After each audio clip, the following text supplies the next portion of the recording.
Kontrobersiya sa pagkukonstruhir na balatan Pasakaw Road, nakaapektar na sa pirang residente. Uyaan report ni Catherine Henry.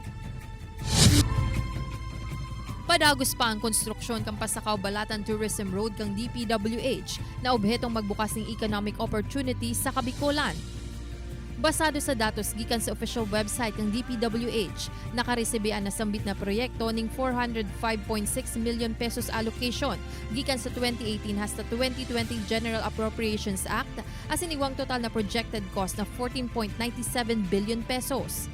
Ang 40.6 kilometrong laban na tinampo, mapoon sa Pasakaw, diretso sa San Fernando, Minalabak, Bula, asin matapos sa Balatan.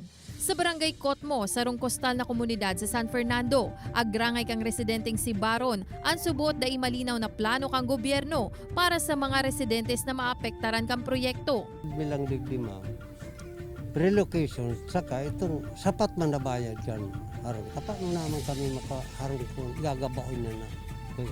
Apwera sa Community Fish Landing Center na ini, ang harong ni Baron asin 50 kaharungan ang posibleng mapahali huli sa proyekto. Mientras tanto, pigreklamo man subot kang perang persona sa DPWH ang nagtitindog na abogado kang mga apektadong pamilya sa barangay na si dating Congressman Nonoy Andaya kang magkahampangan ang mga inisa na sambit na barangay kang Enero 7.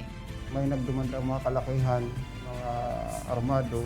So pinapupundo po sindata. Duman po baga, may ginigigo ang construction na tinampo. Nireklamo si Andaya ng grave coercion, physical injury as in grave threat.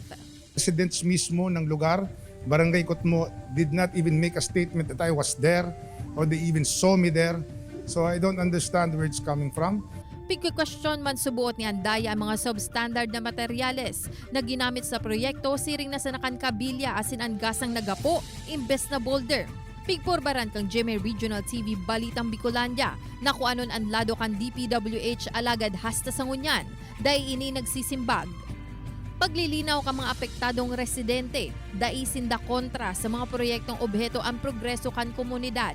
Alagad hagad ninda ang pagrespeto sa indang diretsos urog ng ngunyang pandemya.